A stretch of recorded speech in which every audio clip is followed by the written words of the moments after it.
Lundi 5 août 2024, Transformer de l'intérieur. chaque jour nous apporte de nouvelles opportunités et de nouveaux défis. Mais quel que soit ce que cette journée sera et ce qu'elle a été, nous pouvons vous assurer que Dieu est présent et qu'il veille sur nous. C'est pour cela que nous vous accueillons avec la joie que Dieu met dans nos cœurs, dans l'aventure, dans la parole, pour partager cette séquence avec vous. Notre communauté s'agrandit et c'est grâce à vous. Soyez vous aussi actifs avec nous pour répandre le message en likant, en partageant le lien et nous vous invitons à vous abonner pour recevoir les notifications chaque jour.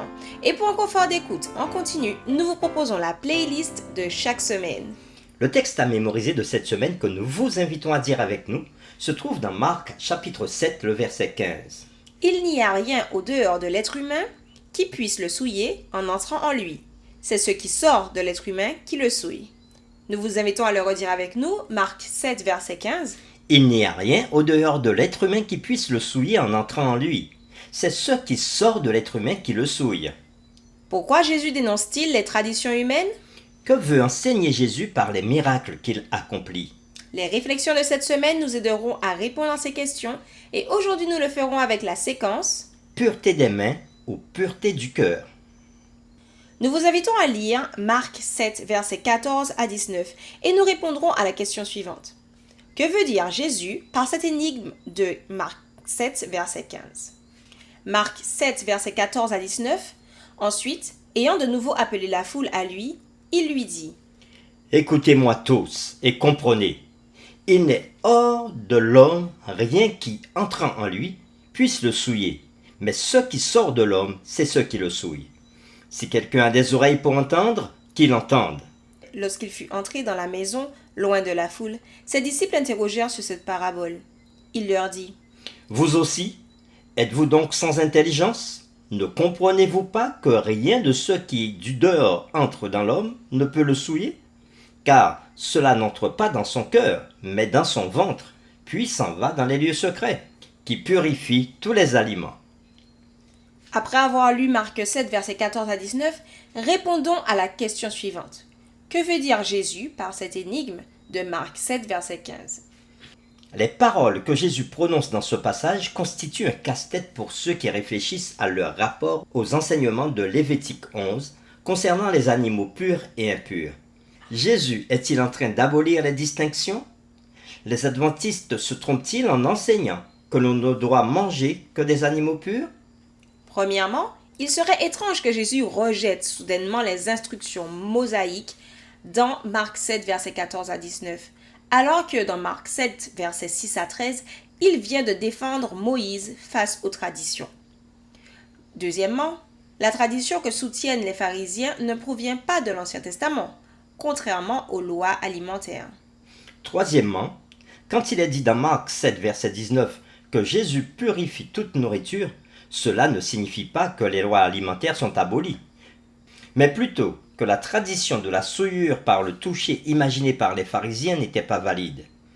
Il en découlait par exemple cette idée erronée que si l'on pouvait être souillé en entrant en contact avec un non-juif, alors on pouvait aussi être souillé par un simple contact avec la nourriture qu'il avait touchée. Nous vous invitons à lire Marc 7, versets 20 à 23 et nous répondrons à la question suivante. D'après Jésus, qu'est-ce qui souille une personne? Nous lisons Marc chapitre 7 versets 20 à 23. Il dit encore: Ce qui sort de l'homme, c'est ce qui souille l'homme. Car c'est du dedans, c'est du cœur des hommes que sortent les mauvaises pensées, les adultères, les impudicités, les meurtres, les vols, les cupidités, les méchancetés, la fraude, le dérèglement, le regard envieux, la calomnie, l'orgueil, la folie. Toutes ces choses mauvaises sortent du dedans et souillent l'homme. Après avoir lu Marc 7, versets 20 à 23, répondons à la question suivante. D'après Jésus, qu'est-ce qui souille une personne? Dans Marc chapitre 7 verset 19, Jésus révèle que la nourriture ne va pas dans le cœur, mais dans l'estomac, puis dans les intestins. Mais dans Marc 7 verset 21 à 23, il fait remarquer que le mal vient du cœur, du sein même de la personne. Il présente une liste de vices qui partent des pensées pour aboutir à des actes mauvais. Quand on inclut dans la liste la référence au 5e commandement de Marc 7, verset 10, Tous les commandements de la deuxième table du décalogue sont là.